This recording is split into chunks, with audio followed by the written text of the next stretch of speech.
오늘 하나님께서 우리에게 주시는 말씀은 사도행전 21장 15절에서 26절까지 말씀입니다. 우리 함께 읽겠습니다. 이 여러 날 후에 여장을 꾸려 예루살렘으로 올라갈새 가이사랴에 몇 제자가 함께 가며 한 오랜 제자 구브로 사람 나손을 데리고 가니 이는 우리가 그의 집에 머물려 함이라.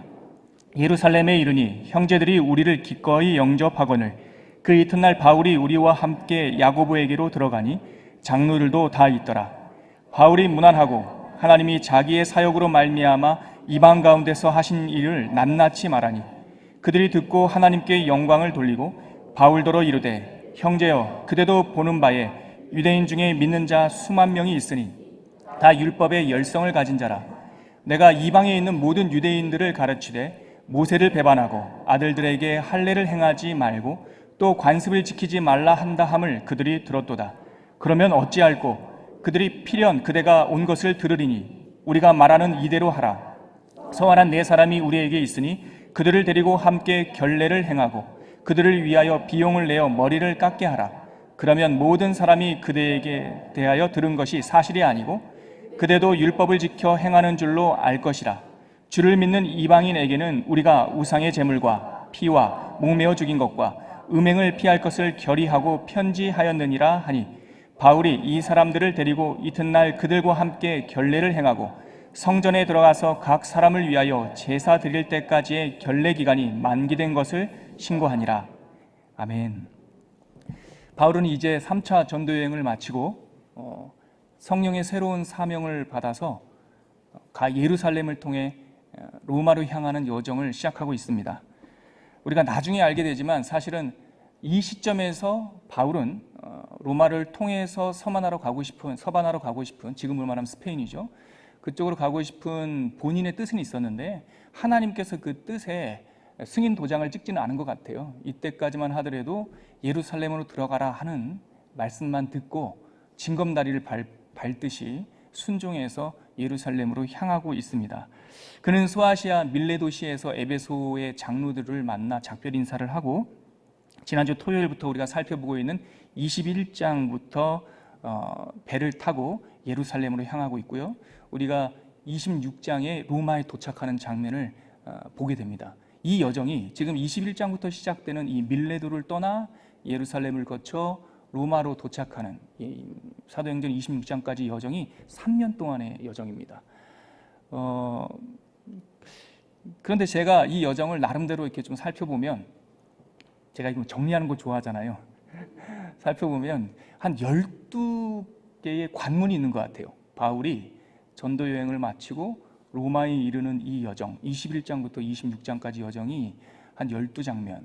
제가 만약 그 영화 감독이라면 이 21장부터 26장까지를 한 12가지 씬으로 이렇게 나눠서 찍을 것 같아요. 큰 장벽들이 있는 거죠. 다른 말로 말하면 바울은 이 밀레도를 떠나서 로마까지 이르는 이 3년의 여정 속에서 12개의 장애물을 훌쩍훌쩍 넘으면서 드디어 제국의 심장인 로마에 이르게 됩니다. 첫 번째 장면이 사실 지난주 토요일날 우리 최 목사님께서 풀어서 우리와 함께 묵상했던 그 21장 전반부입니다. 밀레도를 떠나서 가이사랴에 도착했잖아요. 그랬더니 가이사랴에 있는 그 전도자 빌립의 집에 잠깐 머물고 있는데 아가보라고 하는 당시 초대교회 예언자가 와가지고 행동 예언을 보여줬잖아요. 그러니까 바울의 띠를 갖다가 자기를 스스로 묻고 바울 앞에서 또 많은 성도들 앞에서 예언을 했죠. 예루살렘으로 들어가지 말라. 들어가게 되면 이 띠의 주인 곧 바울이 이렇게 결박돼서 이방인의 손에 넘겨질 것이다. 이거 현실입니다. 분명한 현실이에요. 사실은 말은 하지 않았지만 바울도 밀레도에서 에베소 장로들에게 마지막 설교할 때 자기가 예루살렘에 들어가면 이러한 고난을 당할 거라고 하나님께서 성령님께서 알려주셨어요. 바울도 알고 있었던 겁니다. 그리고 다시는 어쩌면 이 소아시아 성도들을 내가 못 볼 거다라고 이별도 합니다. 그러니까 에베소 장로들이 막 펑펑 울지 않았습니까? 그러니까 바울도 알고 있었던 거예요. 근데 아가보가 다시금 그거를 확인해 준 거죠. 이 장면에서 지난주 우리는 아주 중요한 묵상을 했던 겁니다. 왜냐하면 성령께서 보내셔서 가는 그 길에 왜 이방인한테 결박해서 체포당해서 넘겨줄까? 왜 죽을 수도 있는 위험의 그런 상황에 직면하게 될까? 이것이 사실은 모순처럼 느껴지지 않습니까? 근데 우리가 성경을 통해서 아는 바는 사명자의 길이 항상 평탄하지만은 않다라는 거예요. 뭐 시온의 대로가 열린다? 뭐 그럴 때도 있지만 아닐 때도 많다라는 거예요. 때로는 사명의 길을 가지만 사망의 음침한 골짜기와 같은 어려움을 당할 수 있어요. 여러분, 바울이 예루살렘에서 체포되는 것과 바울이 예루살렘을 통해서 로마에 가는 것은 서로 모순되는 장면이 아니에요, 여러분. 체포돼요. 그러나 체포돼서 로마에 가요. 사명자는 현실을 돌파해서 지나가는 겁니다. 어둠의 세력들은 우리들에게 현실의 장벽들이 굉장히 크게 보이게 할 거예요. 너 가면 체포돼. 그런데 여러분들 이렇게 대답해야 됩니다. 체포될 거야. 그러나 사명자는 그걸 통과해서 갈 거야. 너 바다 보면은 그 섬에서 멜리데라는 섬에서 독사에 물릴 거야. 독사에 물리지만 나는 안 죽고 갈 거야. 왜 그렇습니까? 사명자의 종착점이 현실 너머에 있기 때문에.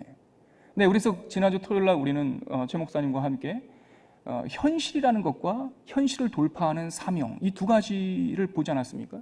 오늘 우리가 보는 이 장면은 그러한 어려움이 있음에도 불구하고 이 가이사랴를 떠나 150km 정도 떨어진 예루살렘으로 들어가는 장면입니다.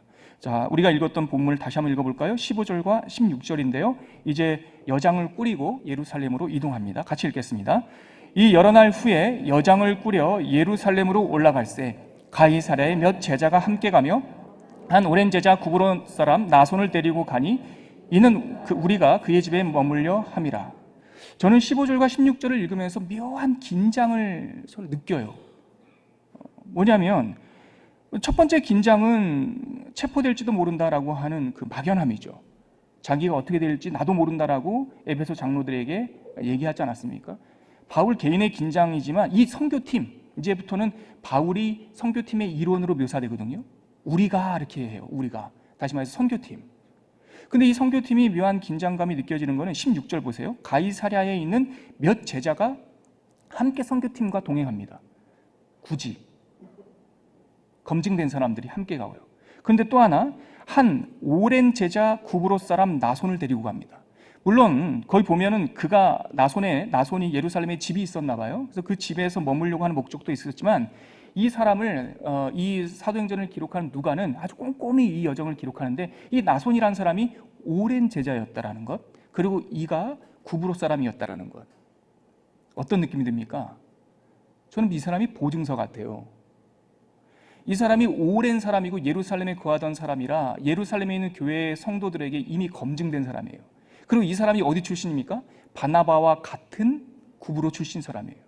이미 검증된 사람. 믿음의 표본이라고 할 수 있는 바나바와 같은 출신의 사람. 이 사람이 마치 바울의 선교팀을 보증이라도 하듯이 보증서 들듯이 함께 동행해서 들어갑니다. 긴장감이죠. 17절 한번 같이 읽어볼까요? 17절과 18절 긴장감의 정체가 이제 드러나기 시작합니다. 시작. 예루살렘에 이르니 형제들이 우리를 기꺼이 영접하거늘 그 이튿날 바울이 우리와 함께 야고보에게로 들어가니 장로들도 다 있더라. 여러분 이 장면에서 그 긴장감은 좀 증폭되죠. 17절 보세요. 예루살렘에 도착했어요. 그랬더니 형제들이 우리를 어떻게 영접했습니까? 기꺼이. 이 기꺼이란 단어에 좀 주목해 봐야 되는데 이게 그 원래 헬라어 신약성경 언어로는 아스모네스라고 하는 단어인데 신약성경 전체에 딱 한 번 쓰입니다. 그러니까 처음 나온 단어예요. 이 기꺼이라는 말의 뉘앙스 보세요. 당연히 그가 영접하기로 약속했고 선교팀이 가면 거기에 있는 사람들이 나와서 우리를 맞이할 거야 라고 선약돼 있었다면 기꺼이란 단어를 쓸 필요가 없어요. 기꺼이 영접했다. 안 나올 수도 있었다는 겁니다. 우리를 경계할 수도 있었다는 거예요. 근데 나와서 기꺼이 우리를 영접했다. 그 긴장감 하나가 풀어지는 거죠. 하루를 묵은 다음에 18절에 보니까 이제 그 예루살렘 교회 리더들을 만나러 갑니다.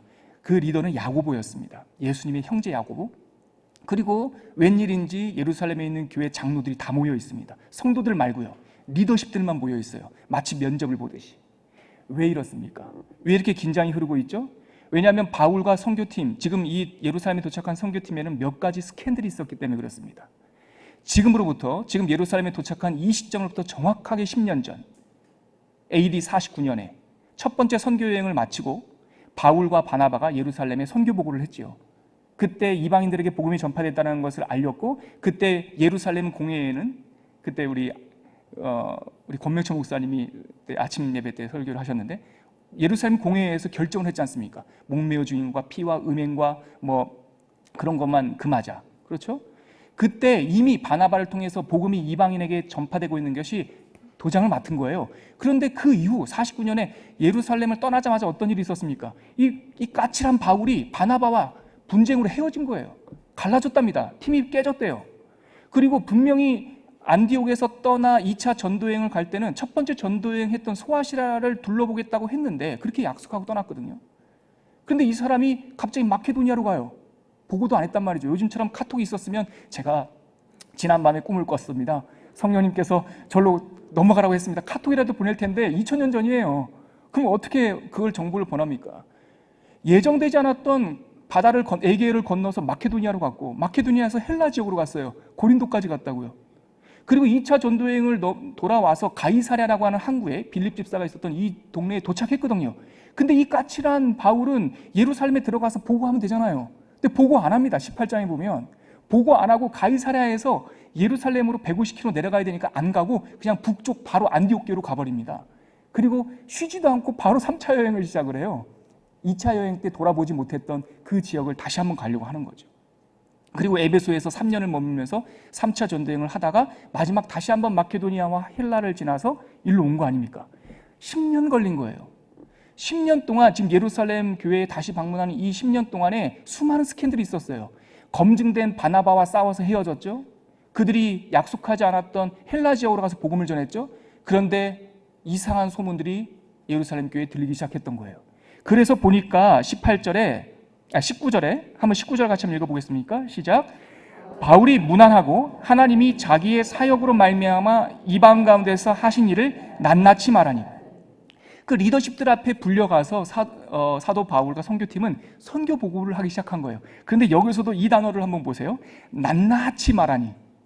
여기서도 그 긴장에 대한 느낌이 납니까? 선교 보고를 했는데 낱낱이 말해. 원 바이 원. 하나씩 하나씩 다 말했다라는 거예요. 그랬더니요, 20절 말씀 같이 읽을게요. 시작. 그들이 듣고 하나님께 영광을 돌리고 바울더러 이르되 형제여 그대도 보는 바에 유대인 중에 믿는 자 수만 명이 있으니 다 율법의 열성을 가진 자라. 선교복을 하고 나니까 그들, 다시 말해서 야고보와 장로들, 예루살렘 교회의 리더십들은 하나님께 영광을 돌리고 바울에 대한 의구심이 해소가 됐어요. 그렇죠? 하나님께 영광을 돌렸어요. 그런데요, 해소되지 않는 의구심이 하나가 더 있습니다. 이어지는 그 구절 보세요. 유대인 중에 바울, 당신도 아는처럼 지금 10년 만에 왔지. 보십시오. 10년 만에 유대인 중에서 예수를 믿는 자가 수만 명이나 지금 있습니다. 근데 그들이 다 율법을 가진 자입니다. 당신에 대한 스캔들과 의구심이 우리는 해소되었지만 이들은 아직 해소 안 됐습니다. 21절과 22절 볼까요? 어떤 의구심이 있었는지 같이 읽겠습니다. 시작. 내가 이방에 있는 모든 유대인들을 가르치되 모세를 배반하고 아들들에게 할례를 행하지 말고 또 관습을 지키지 말라 함을 그들이 들었도다. 그러면 어찌할꼬 그들이 필연 그대가 온 것을 들으리니. 지금 바울에 대한 소문이 어떤 거였냐면 고약한 소문이 돌고 있었어요. 지난 10년 동안. 첫 번째, 유대인들이 이 바울이 이방 그 지역을 다니면서 유대인들을 가르쳤다는 거예요. 근데 잘못 가르쳤다는 겁니다. 두 번째, 어떻게 가르쳤다고 말합니까? 아들들에게, 유대인 자녀들에게 할례 행하지 말라라고 가르쳤다는 거예요. 세 번째, 모세를 배반하라고 가르쳤다는 거예요. 네 번째, 하나님의 유대인들의 관습을 지키지 말라. 지금 고약한 소문이죠. 오해입니다. 오해. 이 오해 때문에 예루살렘에서 사도 바울을 바라보는 그 시선이 곱지 않았던 거예요. 그리고 유대 율법의 열성을 가진 자들이 바울이 들어오게 되면 그를 신앙적으로 검증해야겠다. 이 자가 잘못된 것을 가르치지 않는지. 그리고 우리가 알고 있다시피 이 자는 출신 자체가 교회를 박해하는 자였으니까. 바나바를 통해서 이 사람이 예수를 만났다라는 것을 들어서 검증했는데 그 몇 년 못 돼서 또 그 팀이 깨졌고 뜻하지 않고 자기 마음대로 보고도 안 하고 헬라와 마케도니아 지역으로 넘어갔고 이 사람 좀 이상하다라고 하는 생각을 가졌던 거죠. 예루살렘 교회 안에 수많은 오해가 있던 겁니다. 이 장면을 통해서 우리는 두 가지를 알 수 있어요. 바울이 이중고를 겪고 있었다는 걸 알게 돼요. 첫째는 어떤 겁니까? 우리가 이미 사도행전을 읽었지만 유대인들, 예수님을 믿지 않는 유대인들한테 나사렛 예수가 그리스도, 메시아라고 하는 것을 자꾸 전하니까 유대인들한테 공격을 받고 있었던 거예요. 또 하나의 고통은 뭡니까? 교회 안에서, 예루살렘 교회를 비롯한 하나님의 교회 안에서 오해를 받고 있었다는 거예요. 여러분, 사명자의 길을 살아가다 보면 오해를 피할 수 없습니다. 여러분, 예수님께서 물론 로마서에 너희들이 할 수만 있다면 모든 사람들과 화평하라 말했지만, 여러분, 앞으로 막 달려가다 보면 맞바람이 일어납니다. 특히 초대교회 같은 이러한 시절, 특별히 성령의 메인바 되어서 어떤 귀중한 사명의 길을 가다 보면요, 오해 피할 수 없어요. 모든 사람들과 화목하게 하려고 하되, 여러분, 오해 받는 것을 두려워하면 안 됩니다. 여러분들도 오해 안 받습니까? 목사로 목회하다 보면요, 오해 엄청 받아요. 본인이 인사를 했는데 제가 안 받았답니다. 인사를 하시길래 저도 같이 인사를 했죠. 예. 그분이 일어났을 때 나도 같이 일어났죠. 아니면 제가 좀만 먼저 일어났던가, 아니면 딴 생각하고 있었던가. 제가 예전에 목회할 때는 그분 교구가 아니었는데 그분이 오해를 했답니다. 본인의 집을 한 번도 신방하지 않았다는 거예요. 여러분, 규모가 있는 교회에서는 본인 교구가 아닌 성도의 집에 그냥 막 무작정 신방하면은 괜히 목사님들 사이에 이렇게 오해가 또 될 수 있어요. 등등. 제가 사소한 저의 예를 들었지만, 여러분들 예수 믿다 보면 오해 많으시죠? 바울이 그런 오해를 받은 거예요. 그래가지고 지금 불화가, 교회가 깨지게 생긴 거예요. 마귀는 사명자의 길 앞에 오해라고 하는 장벽을 딱 갖다 놓습니다. 그런데 그것을 어떻게 넘어갑니까? 오늘 바울은 그것을 해명하지 않고 변명하지 않아요. 그냥 자기가 있었던 선교 보고를 해요. 그리고 그들이 오해한, 아직까지 유대인의 그 굴레에서, 허울에서 벗어나지 못한 이 예루살렘 교회를 보면서 좀 안타깝잖아요. 예수께서 승천하신 지 지금 30년이 지났는데도, 그래서 열방의 복음이 막 전파되고 백부장이 돌아오고 하나님을 모르던 헬라인들이 막 돌아온다는 소식을 들었음에도 불구하고 이 예루살렘 교회는 아직까지 미숙하게 그냥 유대인의 전통에 갇혀 있잖아요. 그래서 바울을 오해하잖아요. 이때 바울은 어떻게 이 장면을 돌파합니까?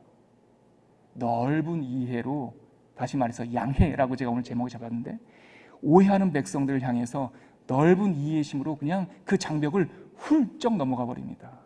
이게 복음의 능력이에요. 복음은 항상 모든 것을 때려 부시고 무슨 싸우는 게 아니에요. 진리의 문제가요, 진짜 진리는 옳고 그름을 분명하게 분별하는 능력도 있지만, 여러분, 우리가 흔히 하는 말로 죽고 사는 문제 아니면 그냥 훌쩍 넘어갑니다.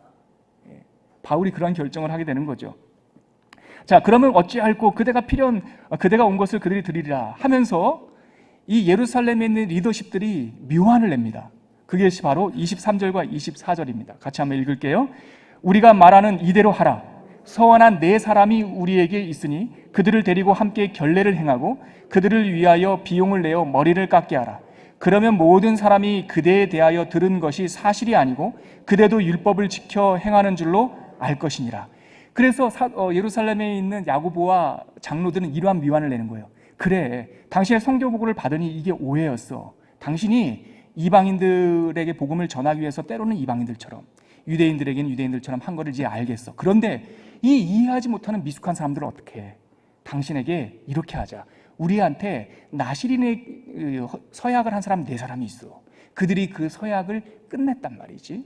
근데 이제 끝냈으니까 나시린들은 머리를 언약한 기간 동안은 머리를 깎지 않지 않습니까? 포도주도 마시지 않고 포도 음식도 먹지 않고, 이제는 그 정결의 기간이 끝났으니 이 사람을 당신이 데리고 성전으로 들어가. 그리고 이 사람들이 정결례, 여긴 결례라고 되어 있는데, 정결례가 끝나고 나면, 일주일간의 정결례가 끝나고 나면 그 민수기 말씀처럼 암염소나 수양을 드리고, 또 형편이 좋지 않으면 비둘기나 또 곡식을 드리면서 정결 제사를 드리거든요. 바울보로 이렇게 말합니다. 그 정결 예물의 비용을 네가 내. 그리고 함께 보증인처럼 그들과 함께 성전 안에서 정결례에 동참해. 어떻겠니? 여러분, 이거는요, 사실 유대인의 전통과 지금 우리가 보면 예수의 자유의 복음에 비춰보면 허울입니다. 이거 안 해도 돼요. 갱그리아에서 그냥, 그래서 바울이 자기의 결례에 따라서 머리를 깎지 않았습니까? 근데 이 예루살렘 안에 있는 교회는 들어가서 그걸 하라는 거예요. 이거 바울과 같은 심성이고, 이 율법학자인데, 예수의 복음, 로마서에 우리가 자유에 대해서 들었지 않습니까? 이거 한마디로 그냥 그거 쓸모없는 거다라고 말할 수 있어요. 근데 바울은 어떻게 합니까? 같이 들어갑니다. 복음을 위해서. 그냥 양해, 넓은 이해로 그러지요 뭐. 아직까지도 미숙한 예루살렘에 있는 교인, 성도들이 이렇게 오해한다면 그까짓 거 뭐 그렇게 하죠. 하고 그들과 함께 들어가서 비용을 내고 그들과 함께 정결례를 치르게 됩니다. 여러분, 우리가 이 장면에서 중요한 하나님의 메시지를 오늘 아침에 듣습니다. 아까 제가 모두에 말씀드렸듯이 우리가 살아가다 보면 여러 가지 다른 점들을 만나게 돼요. 베이직 교회 안에서도 여러분들과 똑같은 사람 한 사람도 없어요. 베이직 교회는 특별히 생긴 지 이제 6년 조금 넘는 교회이기 때문에 수많은 성도님들이 다른 교회에서 왔어요. 어떤 분은 순복음에서 왔고, 어떤 분은 장로교회에서 왔고, 어떤 분은 침례교회에서 왔어요. 그래서 우리가 본질에 집중하고 있지만 때로는 어떤 분에게는 점잖하게 이렇게 갇혀 있는 것이 선호하는 분이 있고, 어떤 분은 이렇게 점잖하게 갇혀 있는 것은 좀 고리타분한 것처럼 보이는 사람이 있고, 또 어떤 분한테는 또 세계적으로 보자면 하나님의 교회를, 어떤 교회는 절기를 중요하게 여기는 교회도 있습니다. 어떤 교회는요, 기도와 방언을 중요하게 여기는 교회가 있어요. 다양해요. 하나님의 교회는 우리 것만 맞지 않아요. 물론 본질이 중요하고 어떤 거는 본질보다 조금 거리가 떨어진 것도 있지만, 이 복음을 위해서는 죽고 사는 문제 아니면 양해하셔야 돼요. 이게 복음의 능력이에요. 하나님의 복음이라고 하는 면도칼은 꼭 모든 것을 잘라내는 것만 하는 것이 아니라 안 좋은 것을 위해서 아주 세밀하게 배려하고 이렇게 도와주는 역할까지 함께 하는 거죠. 넓은 품, 넓은 이해로 오해의 장벽을 바울은 지금 훌쩍 넘어가고 있는 겁니다. 어떻게 결정했는지 우리 26절 읽고 함께 기도하도록 할까요? 26절 바울의 실천입니다. 같이 읽겠습니다. 바울이 이 사람들을 데리고 이튿날 그들과 함께 결례를 행하고 성전에 들어가서 각 사람을 위하여 제사를 드릴 때까지의 결례 기간이 만기된 것을 신고하니라. 그냥 그대로, 이거 뭐 굳이 안 해도 되는 거지만 믿음이 연약한 예루살렘 교회 성도를 위해서 그대로 들어가서 일주일간 그들과 함께 거하며 그들이 만료된 것을 신고했죠. 우리가 어제 무별 예배 때 로마서를 읽지 않았습니까? 이 태도, 왜 바울은 조금 부족한 그들에게 동참해서 그들과 함께 낮아지고 그들의 눈높이에서 그들의 마음이 담이 쌓이지 않도록, 나누어지지 않도록 이렇게 했는지 어제 읽었던 로마서 말씀에 정확하게 나와 있는데 우리가 한번 그 부분 찾아볼까요? 바울의 뜻이 기록되어 있습니다. 로마서 14장 5절부터 있는데요. 5절부터 8절까지인데, 복음을 위해서 어떻게까지 포기할 수 있고 낮아질 수 있는지 바울이 로마서 14장 5절과 8절까지 그 내용이 기록되어 있습니다. 제가 한번 빨리 읽어드릴게요. 여러분 들어보십시오. 바울의 복음에 대한 이해입니다. 여러분, 어떤 사람은 이 날을 전날보다 낮게 여기고 어떤 사람은 모든 날을 같게 여기나니 각각 자기 마음으로 확정할지니라. 나를 중히 여기는 자도 주를 위하여 중히 여기고 먹는 자도 주를 위하여 먹으니 이는 하나님께 감사함이요 먹지 않는 자도 주를 위하여 먹지 아니하며 하나님께 감사하느니라. 우리 중에 누구든지 자기를 위하여 사는 자가 없고 자기를 위하여 죽는 자도 없도다. 우리가 살아도 주를 위하여 살고 죽어도 주를 위하여 죽나니 그러므로 사나 죽으나 우리가 누구의 것이로다? 주의 것이로다. 어떤 사람은 이 날을 중하게 여기고 어떤 사람은 모든 날이 같다라고 해요. 절기에 따라서. 어떤 사람은 이걸 먹어도 된다 그러고 어떤 사람은 이걸 먹으면 안 된다고 말해요. 그러나 어떤 날을 지키는 것도, 어떤 날을 지키지 않는 것도, 무엇을 먹는 것도, 무엇을 먹지 않는 것도, 내가 머리를 깎는 것도, 꺾지 않는 것도, 예루살렘에 있는 아직까지 미약한 유대 출신의 믿음의 사람들이 나로 하여금 율법을 지키라고 하는 것조차도 주를 위하여 했다라는 거예요. 낮아졌다는 거예요. 복음을 위해서 이렇게 했다라는 거예요. 좀 더 구체적인 설명이 고린도전서 9장에 있는데 이 부분만 우리가 읽고 이 마음을 달라고 우리가 함께 기도했으면 좋겠습니다. 고린도전서 9장 19절에서 23절인데요. 한번 찾아보시죠. 우리가 무엇을 위해서 넓은 마음과 본질을 붙잡아야 되는지 19절 고린도전서 9장 19절에서 23절까지 나와 있습니다. 우리 한번 같이 읽어볼까요? 시작. 내가 모든 사람에게서 자유로우나 스스로 모든 사람에게 종이 된 것은 더 많은 사람을 얻고자 함이라. 유대인들에게 내가 유대인과 같이 된 것은 유대인들을 얻고자 하며 율법 아래에 있는 자들에게 내가 율법 아래에 있지 아니하나 율법 아래에 있는 자같이 된 것은 율법 아래에 있는 자들을 얻고자 하며 율법 없는 자에게는 내가 하나님께는 율법이 없는 자가 아니요 도리어 그리스도의 율법 아래에 있는 자이나 율법 없는 자와 같이 된 것은 율법 없는 자들을 얻고자 함이라. 약한 자들에게 내가 약한 자와 같이 된 것은 약한 자들을 얻고자 하며 내가 여러 사람에게 여러 모습이 된 것은 아무쪼록 몇 사람이라도 구원하고자 함이니 내가 복음을 위하여 이 모든 것을 행함은 복음에 참여하고자 함이라. 아무쪼록 몇 사람이라도 구원하고자 함이니 내가 복음을 위하여 모든 것을 행함은 복음 안에 들어가고 싶기 때문입니다. 유대인들에게는 유대인에게로, 헬라인에게는 헬라인처럼, 연약한 자에게는 연약한 자처럼. 무엇을 위하여? 아무쪼록 몇 사람이라도 얻기 위하여. 여러분, 우리가 함께 기도합시다. 오늘도 우리는 오해의 현장을 만날 겁니다. 하나님께서 제국의 심장, 사명의 자리로 가는 우리들에게 그 앞에 세워놓는 장벽입니다. 여러분들, 우리가 참으로 복음의 본질을 잡았다면 훌쩍 넘어가십시오. 넓은 마음으로 그들을 품으십시오. 그 세상의 시류에 떠내려가지 않도록 우리 마음 안에 복음의 묵직한 것, 하나님 그들과 함께 있더라도 떠내려가지 않도록 나에게 본질의 묵직한 것 우리 영혼에 주시옵소서. 그렇게 한번 우리가 합심해서 기도하겠습니다. 하나님 아버지, 은혜를 감사합니다. 하나님, 오늘 예루살렘에 들어간 이 바울, 지난 10년 동안 정말 죽을 뻔한 고비를 넘기면서도 복음을 전했던 이 바울이 하나님 아버지, 야고보와 많은 장로들 앞에서 낱낱이 설명하며 또한 자기를 오해하고 이해하지 못했던 사람들에게 하나님의 말씀, 복음을 전하기 위하여 그 유대인처럼 되는 장면을 보았습니다.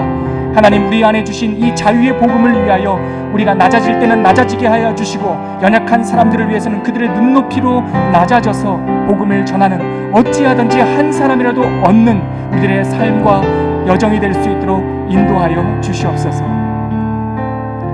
존귀하신 하나님 아버지, 우리가 우리에게 주신 각자의 사명의 자리로 가는 길에 12개의 장벽뿐이겠습니까?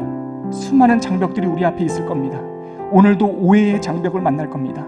하지만 하나님, 우리에게 복음의 자유를 주셨사오니 이제는 내가 세워진 나의 율법에 매이지 않도록 도와주시고 그 복음의 자유함의 날개를 달아 그 모든 사람들의 오해를 훌쩍 넘어갈 수 있는 넉넉한 믿음을 허락하여 주시옵소서. 그리하여 사명의 자리로 뚜벅뚜벅 걸어가게 하여 주시옵소서. 이제는 십자가 위에서 참다운 진리와 자유가 무엇인지 우리에게 보여주신 예수 그리스도의 은혜와 하나님의 끊임없는 사랑과 성령님의 끝까지 동행하심과 충만케 하심의 그 은총이 오늘 사도행전 21장 말씀을 읽으면서 그래, 너희도 어찌하든지 한 사람을 얻기 위하여 유대인에게는 유대인처럼 이방인들에게는 이방인처럼 낮아진 바울과 특별히 예수 그리스도의 삶을 본받아 나도 그렇게 살기로 결단하는 주의 자녀들을 위해 지금부터 영원까지 함께 계시기를 간절히 축원하옵나이다. 아멘.